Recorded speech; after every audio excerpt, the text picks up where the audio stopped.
Hi. Hi, everyone. My name is Rita. Thank you, Betty, for this invite to be here. We are now talking about how startups can change the tourism experience. It's not new that Portugal is an incredible place to visit. The numbers are there. We saw now. We have only in the first 4 months in Portugal this year, almost 5 million of people visiting, discovering our country. And at the other side, we have new business that are discovering, changing new markets. We have now Rafael, we have Gonçalo, we have Hugo, and we have Bernardo, right? So let's start with Bernardo. Your startup, what you offer to travelers, what you offer the new experience? Our company is Invita, and what we do is that we provide locals and travelers with experiences depending on what they feel they want to do. So basically, imagine you are going to Paris and you don't know the city of Paris, but you know it's a romantic place and you want to do some romantic stuff.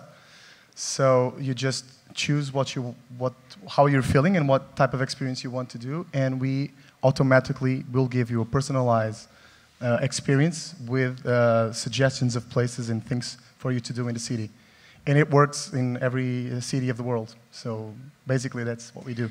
What is the difference in relation with other smart city guides that we have already with travel planners? Yes, it's quite different in a sense that we're the only ones that give you things according to emotions and not only the usual type of categorizing places and things to do. So it's more straight to the heart, and people can relate to it because when you go to a foreign city, you usually have to study a lot in order to understand what you can do in a city that you know nobody or know where to go. So with us, we will give you what you want that you don't even know that you want. So it's a huge difference from what others are providing right now. You are all over the world? Yes, we got 65 million points of interest across the globe. And all about the investment you have? We've made a first round of investment in July 1 year ago, and we're just about to close our second round of investment. And this is news. And that's it in terms of investment. Okay, thank you. We are going to Hugo now. Hugo, tell me, you are the largest camp van rental in Europe. You are a big one. What does indie campers discover in these markets? Thank you for the invitation. Basically, what we offer to our customers is to revolutionize the itinerant market. We are used to have a lot of motorhomes available in the market, so we came up with camper vans, which are slightly smaller vehicles than motorhomes. And basically, we design, we produce, and we make them able for renting for our customers for a much smaller price than the normal market would do. Together with that, we have a 100% online business, so we take care of everything through online, and we implement our product in 3 countries already: Portugal, Spain, and France. And the big difference is that you can start in any of our locations in Portugal or Spain and finish in another one without paying almost anything else for that. And you have some products and service with your company, engaging with the city that the families or the customers are visiting? Basically, we allowed people to go out of the cities also. So it's not easy to find accommodations in some of the places our customers go. So we offer the freedom of starting in one of our cities because we are close to the airports where the people start their travels. And basically what our customers do most is they start in the city, Sometimes they stay in Airbnb for 2 days, and then they start their rental period. And I would say that we connect cities more than we promote each city in separate.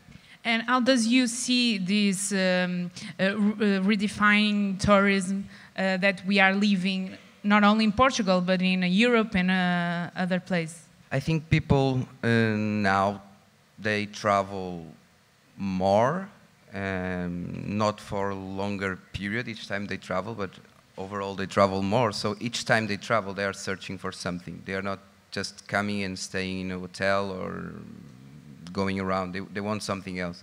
For example, our company is very related with the surf or other outdoor activities.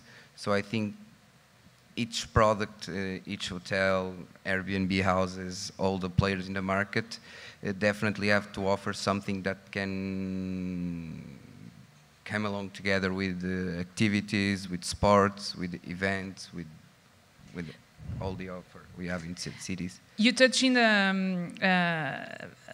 surf. You talk about surf. Do you think that Portugal is exploring the right way the surf that we have, all the coasts we have? I think we already did a lot of things. I think it's a priority for Turismo de Portugal, and I think they are doing a very good job on that. Different campaigns and different things. The providers are doing a good job, but I think there is also another things to be done. But comparing to other countries, I think we are doing very good work. And the market overall connected to surf, it's growing. I mean, I don't know the numbers, but very, very, very fast. And every year, I don't know, at least 100%. I don't know. I cannot say because I don't know, but it's growing a lot, and people are fascinating about surf. Actually, foreigners think all Portuguese are surfers, but we are not. So only some of them. I'm not. Now, this side, Rafael, thank you. Tell me, Portugal likes wine. We have a lot of tourism associated with wine.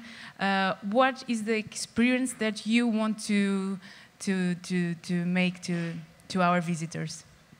Okay, Rita, so let's say you go into a supermarket. I'm assuming you bought wine before in your life.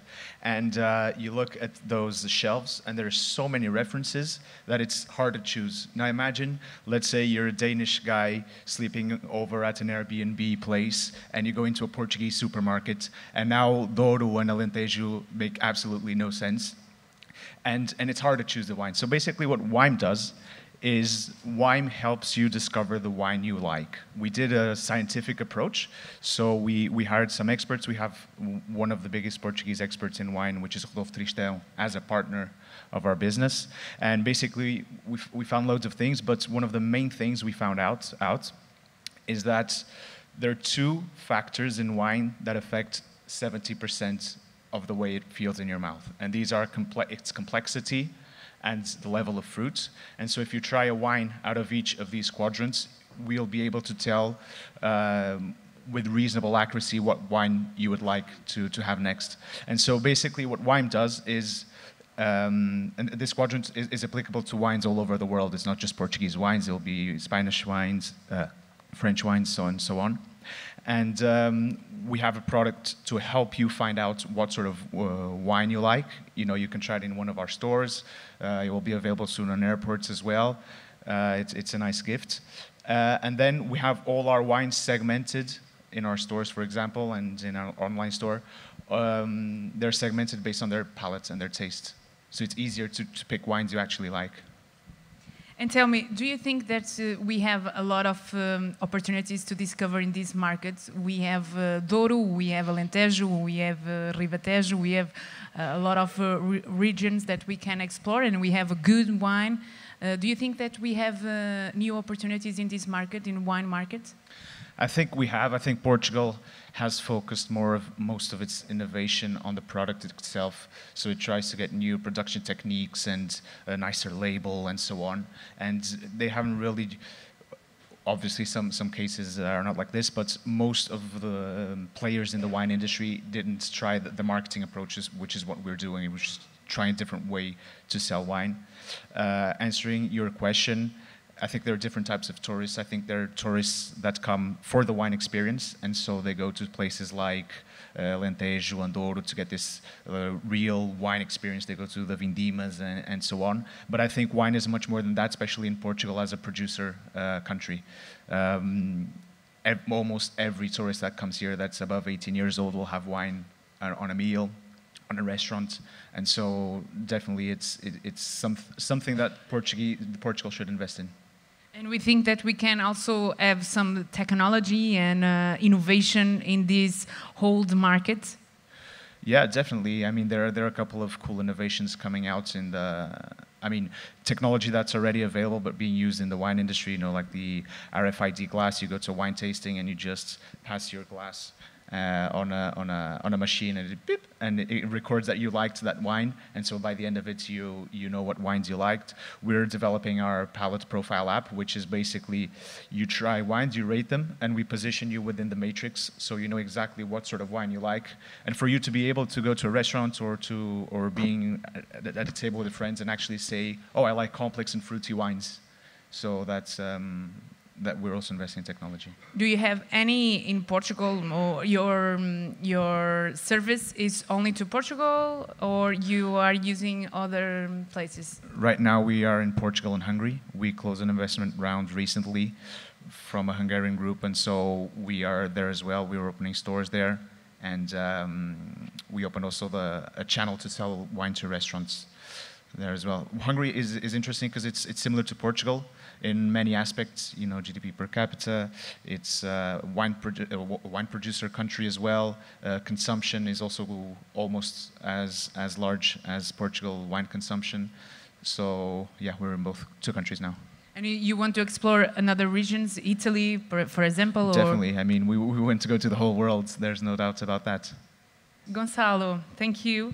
Tell me, we are now a lot of hostels. We have a lot of hotels. Pestana had already announced that are going to invest, I think, 170 million in the next 4 years. What is your startup, and what is different from the other local accommodation and hotels? We want to use both of Airbnb experience, so be local, be a person as a host, as an owner, and at the same time has the base of a professional structure.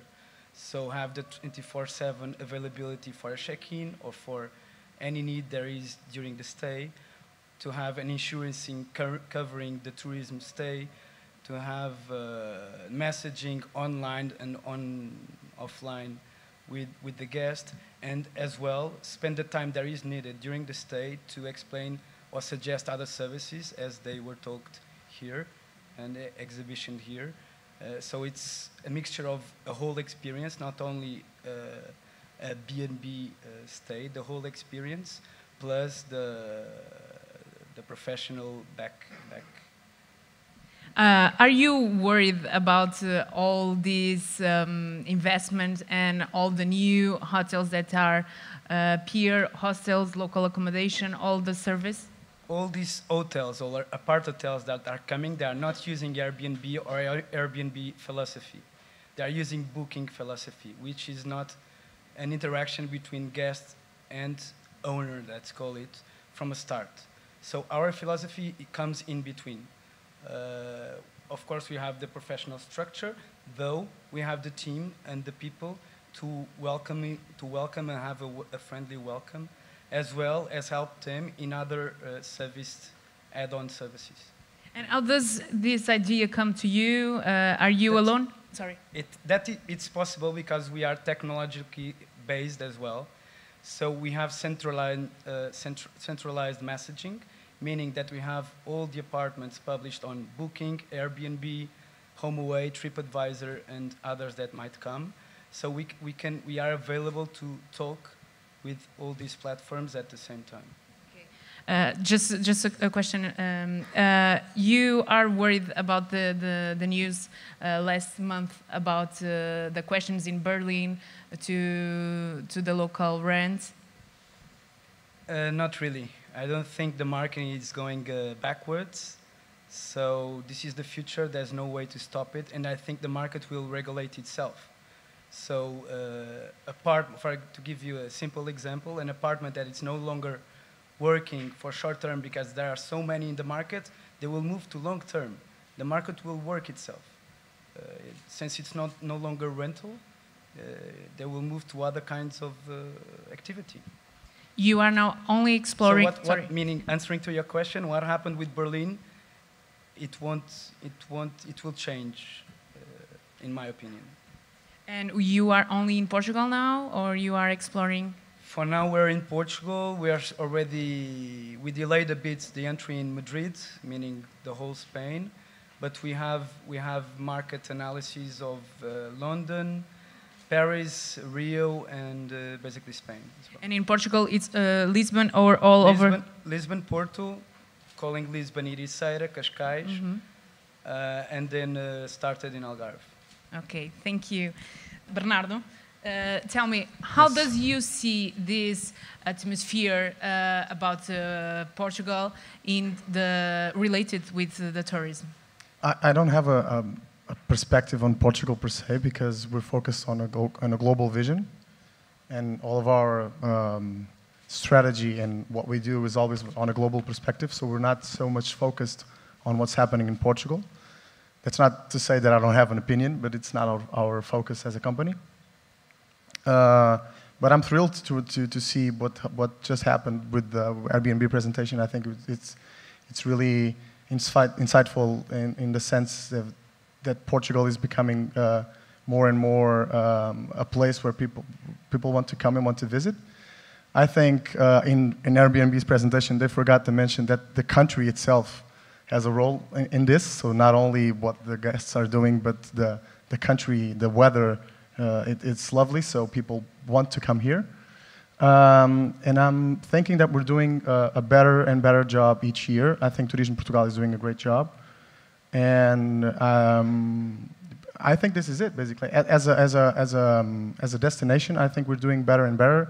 We have the greatest people in the world. So I don't have, as I told you, I don't have a bad thing to say about Portuguese tourism. I think it's growing as it should. It's going better than we expected. We need to regulate, of course, and you need to understand that the democracy of tourism, as it happens, will come with some issues, and we will have to face them, as it happened in Berlin. But I think we're doing a great job at it. Hugo, it's now you. I think the last question. Do you think that these startups that we listen, including yourself, it's responding the change that we saw in these markets, in tourist markets? They are answering the needs that. I think all of we born because no one managed to fulfill those needs. So yes, I think for us it's a huge opportunity to have this change in the tourism, because with the change come opportunities. And all of us know it's more difficult for us to do something because we have to create our own structures. But definitely this is a great opportunity for startups. I don't know if I answered your question. Do you think it's also opportunity being Portuguese now and have these ideas and have some innovation products and startups looking to this atmosphere that we are living in Portugal? Regarding the tourism or the startup world? All over. I think we are lucky because of two things. First, the tourism is growing a lot. Not only growing, but the quality of the tourism is also, in my point of view, increasing. At the same time, Portugal it's oriented to the startups more than ever, which is really important for us.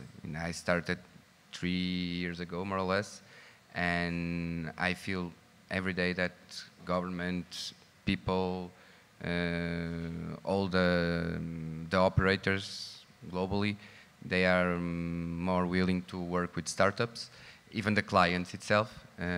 So definitely I think we are lucky. that in Portugal is growing in tourism and also in the startup scene, and I hope also in the support to develop our companies. Yeah. Do you have any tip to someone that is here listening to us that want to start a startup and have some idea? What tip you have? If for people that it's difficult. Or more if you want. If you have. I don't know. I think it changed. Considering each market, I would give different tips to people, but I think the most important one is, and I did it in the beginning, but not then I did it alone, is if you want to create something, never go alone. It's really, really difficult if you go alone. I start with a partner, then I stayed alone because he decided to quit. But it's really difficult, so share your pain and the good and the bad things. It's always better than do it alone. Even if your percentage is smaller, or believe me, it's better to do it with someone else. Bernardo, do you have anyone? Well, I have a word which is be resilient. I think that's like he said, it's the most important characteristic for an entrepreneur is to be resilient and to be aware of what's happening around him, but also have the strength to, when times are bad, you need to push yourself up. When things are good, you need to enjoy it, of course, but look ahead and always be looking forward. I think that's basically it. Gonçalo. I would use the words, go with someone else, but someone else different. So have different profiles, totally different profiles to match a team,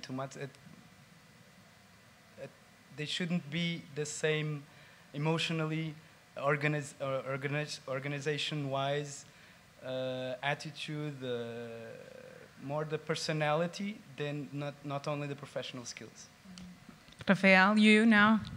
I agree with all the tips these guys gave here. I would add another tip. I would say that success comes with consistent and solid action, and you should really focus on as an entrepreneur, on the high value activities, and try and hire people to do the other stuff, because you as the entrepreneur, you really have to drive the business forward, and there are little things you can do on your everyday life that actually influence this.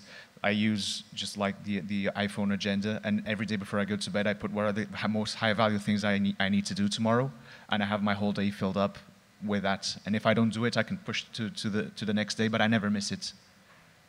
So I guess it's that. Thank you. Now it's your time. We have 6 minutes. Do you have any questions to these guys? Don't be afraid. Okay, we have one here, please. Here in the front.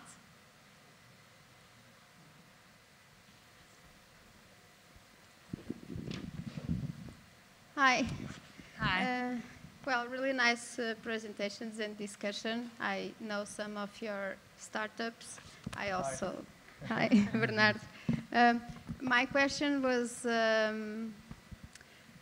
less related to the guests, but more related to the people who actually live in the cities. And this is, I'm just using this chance now to actually talk to everybody in the room. Because what I saw today was lots of startups creating really nice services for guests. And I was asking myself, why don't we also create something to make the tourism interact with the current population in the city? Because we've seen this in the news that I don't think it's a problem, but it's a question that should be addressed. And maybe creating some kind of bridge between tourists, and the population would help make this relationship healthier, or at least with less friction. So have you ever thought of that? I know that in Vita you are doing something similar, or at least in this way. And my question is actually more to you. Are you trying to inspire others to do that kind of approach? The question is for me? Thank you. I know, okay. because you are trying to yes, do that. Yes, Okay, I can comment a little bit on that. So what happened with Invita was that when we initially designed the product, we designed it for travelers. But then the phenomena happened, and Invita started being used by locals, even more so than by travelers. And all of a sudden, we faced a challenge. And currently, we're being used by locals that then travel, and this is perfect for us because people build the trust with the product, and then they use it when they go somewhere else. So now regarding Carla's comment or question, for us it happened naturally, so it was organically. I'm guessing everybody here, and this is another tip for entrepreneurs, we do a lot of research on our users, and we have a lot of analytical processes to help us understand what's happening on our user base. And we understood that people were using it locally because they wanted to find out what to do in their own cities. And then we just asked people why were they doing that. And generally the comment was that people don't know what to do, and they always go to the same places. So they wanted to find out about new places. So we started adding on some more intelligence to our algorithm to give better suggestions for locals as well. We're not doing any difference in our content for locals and travelers yet, but it's something that we're really looking forward to do because we believe that people will use it in a different way. So either if you're a local or a traveler, you will want to do something different than when you're a local or a traveler. So yes. Probably it's a gap that we have. I don't think it's a gap. I think it's very hard to do, and that's why nobody is doing it correctly. There are a couple of startups trying to do something in that area, and it's quite different to understand what people really like and to provide meaningful content for others. We're doing a good job at it. We don't suck. But what happened to us is that our first suggestions might not be very good at the beginning because the algorithm needs to learn as you use it. So that's a barrier for entrance. But once you started using it, we will learn and we will give you better and better suggestions. So this is a challenge for every company out there that wants to do this is how do you give a good suggestion right from the start? And that's really, really hard to do. More questions? Okay, we have one there. Hello. You didn't talk too much about how do you reach your clients. So what are your communication strategies? Can you talk a little bit about it, please? Who wants to answer? This side, Gonçalo. We have actually two kinds of clients. One is the owner of the property, and the other one is a tourist. So the tourist we reach basically by the platforms that we know, so Airbnb, HomeAway, TripAdvisor, so the ones already existing. And also by some contacts with corporations like banking corporations or companies that are moving to Portugal that have some employees moving and need a stay and not an hotel. They prefer to stay in an apartment. Many of them. It's something new for a company, but it's starting.